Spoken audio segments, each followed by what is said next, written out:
हरे कृष्णा। आज का जो टॉपिक मैंने लिया है वो है आत्मा क्या है।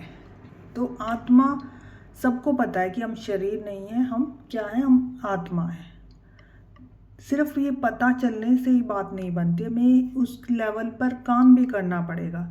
तो हम आत्मा के लेवल पर काम कैसे करेंगे? जब हम ये जानेंगे कि आत्मा का स्वभाव क्या है, जब हमें ये पता चलेगा कि आत्मा का स्वभाव क्या है, तभी हम उसी के हिसाब से काम करेंगे। नहीं तो हम शरीर के हिसाब से ही काम करते रहते हैं। जैसे हम शरीर की सेवा करते हैं, उसके नहलाते हैं, उसको खाना खिलाते हैं, तैयार करते हैं। तो हमें शरीर के बारे में पता है, इसलिए हम शरीर की सेवा करते हैं। फिर शरीर से जुड़े हुए लोगों की सेवा करते हैं, जैसे हमारे बच्चे हो गए, माता पिता हो गए, पति पत्नी की सेवा करता है इस तरीके से, क्योंकि हमें इन सब चीज़ों का पता है, इसलिए हम इनकी सेवा करते हैं। तो इनकी सेवा क्यों करते हैं? क्योंकि हमें इनकी सेवा करने से सुख मिलता है। जैसे हमें अपने शरीर को नहलाने से अच्छा लगता है, उसको अच्छे कपड़े पहनाने से हमें सुख प्राप्त होता है, तो सुख मिलता है। फिर हमें अपने पत्नी की या बच्चों की सेवा करने से भी सुख मिलता है।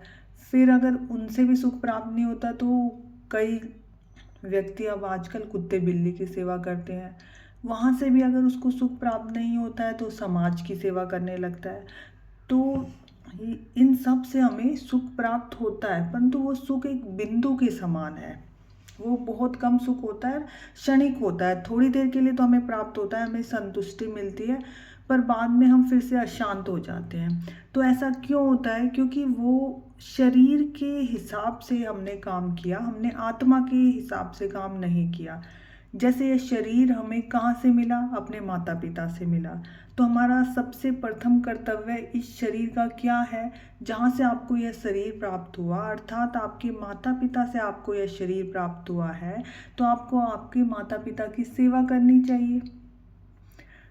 तो ये हमारा प्रथम कर्तव्य होता है इस शरीर का। पर हम तो शरीर नहीं है, हम तो आत्मा है। और आत्मा कहाँ से आई है? परमात्मा से। अर्थात आत्मा के पिता कौन है? परमात्मा। तो आत्मा को किसकी सेवा करनी चाहिए? परमात्मा की, भगवान की।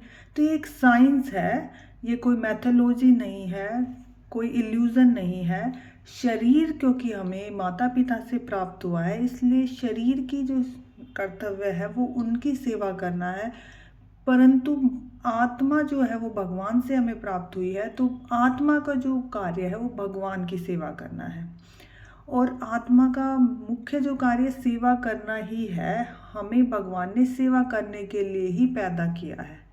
जैसे उदाहरण के लिए नमक, नमक का क्या स्वभाव होता है? खारापन। अगर खारापन को नमक से निकाल दिया जाए तो नमक का क्या अस्तित्व बचेगा? तो नमक ही नहीं होगा। उसी प्रकार अगर हम मीठा या शक्कर, उसमें से मीठापन निकाल दें तो वो मीठी नहीं होगी। ऐसे ही अगर मिर्च होगी, अगर तीखापन नहीं होगा तो मिर्च नहीं कहलाएगी। उसी प्रकार अगर हम आत्मा से सेवा भाव निकाल दें तो आत्मा ही खत्म हो जाएगी। अर्थात आत्मा का जो काम सेवा करना है। तो जो शरीर के लेवल पर हम सेवा करते हैं माता पिता की, समाज की, उससे जो हमें सुख प्राप्त होता है वो तो एक बिंदु के समान होगा। और हम जब भगवान की सेवा करने लगते हैं, उससे जो सुख प्राप्त होता है वो एक सिंधु के समान होता है, यानी पूरे समुद्र के समान वो सुख होता है। तो ये हम मानते हैं कि हमें सबसे पहले जो हमारा हो गया कि पहला तो हम इसलिए सेवा करेंगे क्योंकि हमारा स्वभाव ही सेवा करना है, क्योंकि सेवा से हमें सुख मिलता है। दूसरा, ये शरीर क्योंकि भगवान से आया है, भगवान इसके पिता हैं, माता पिता हैं, तो हमें भगवान की सेवा करनी चाहिए। तो अब भगवान की सेवा हम कैसे करें? क्योंकि संसार की सेवा तो हमें पता है। इसमें एक उदाहरण, अच्छा उदाहरण जो होता है वो हिरण का आता है। जो हिरण पूरी जिंदगी जैसे कस्तूरी की जो खुशबू होती है उसको ढूंढता रहता है, कभी इधर भागता है कभी उधर भागता है, पर वो उसके अंदर से ही आती है। इसी प्रकार हम जो सुख ढूंढने के लिए कभी इसकी सेवा करते हैं, कभी इसकी करते हैं, कभी समाज की करते हैं, कभी किसी गरीब व्यक्ति को हम कुछ देख के हमें सुख प्राप्त होता है, तो हम भागते रहते हैं। पर बाहर भागने से तो हमें सुख नहीं मिलता, क्योंकि सुख है ही नहीं बाहर की वस्तुओं में। सुख कहाँ है? हमारे खुद के अंदर है। और हमारे अंदर कौन है? भगवान है। तो फिर हमें सुख कैसे मिलेगा? उस भगवान की सेवा करने से। तो भगवान की सेवा हम करें कैसे? तो भगवान की सेवा ऐसे नहीं है कि हम भगवान की जो सेवा है कि भगवान को दान दे दें, मंदिरों में चले जाएं, आरती करें, पूजा करें। ये भी भगवान की कुछ हद तक सेवा होती है, पर भगवान की जो असली सेवा होती है वो आत्मा के द्वारा होती है। तो आत्मा तक हमें उस सेवा को पहुंचाना होता है। कैसे? आत्मा कैसे सेवा करेगी? अपने मन को, अपने चित्त को, जैसे भगवत गीता में भी भगवान कहते हैं मन मना भव मद भक्तो, अर्थात अपने मन को मुझ में लगाओ। भगवान को हमारा कुछ भी नहीं चाहिए। क्या चाहिए? सिर्फ मन चाहिए। क्योंकि जब हम उस मन को भगवान के अंदर लगा दें, क्योंकि इस शरीर से भगवान को कोई मतलब नहीं है, क्योंकि शरीर जो है वो प्रकृति के द्वारा है। मैंने पीछे सांख्य योग अगर आपने देखा होगा तो उसमें बताया था, शरीर से भगवान को कोई मतलब नहीं है। जो शरीर से हम भगवान की सेवा करते हैं, आरती पूजा करते हैं, उसका उद्देश्य भी यही होता है कि आपका जो अंदर जो मन है वो भगवान में लग जाए। क्योंकि आपका मन उन्हीं चीज़ों में लगा रहता है जो चीज़ें आप शरीर के द्वारा करते हैं।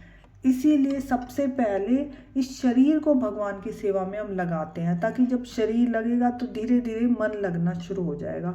और जब मन भगवान की सेवा में लग जाता है और निरंतर भगवान का नाम जप, भगवान के बारे में चिंतन मनन करने लगता है, तो इस आत्मा को पूरी संतुष्टि मिलती है। और यही हमारी आत्मा का कर्तव्य है। तो मन को हर पल हर समय भगवान में लगाना और इस शरीर से जो संसार के काम है वो करते रहना। क्योंकि हर कण कण में भगवान है, इसलिए हम जो सांसारिक कार्य भी कर रहे हैं तो वो किसके लिए कर रहे हैं? वो उसके अंदर भी भगवान है जिसके लिए हम काम कर रहे हैं। तो शरीर को जो आपके कर्तव्य भगवान ने दिए हैं उनको निभाते हुए मन को पूरी तरीके से भगवान में लगाना, यही हमारी आत्मा का कर्तव्य है और यही हमारी आत्मा कहलाती है। हरे कृष्णा। धन्यवाद। Please like and follow.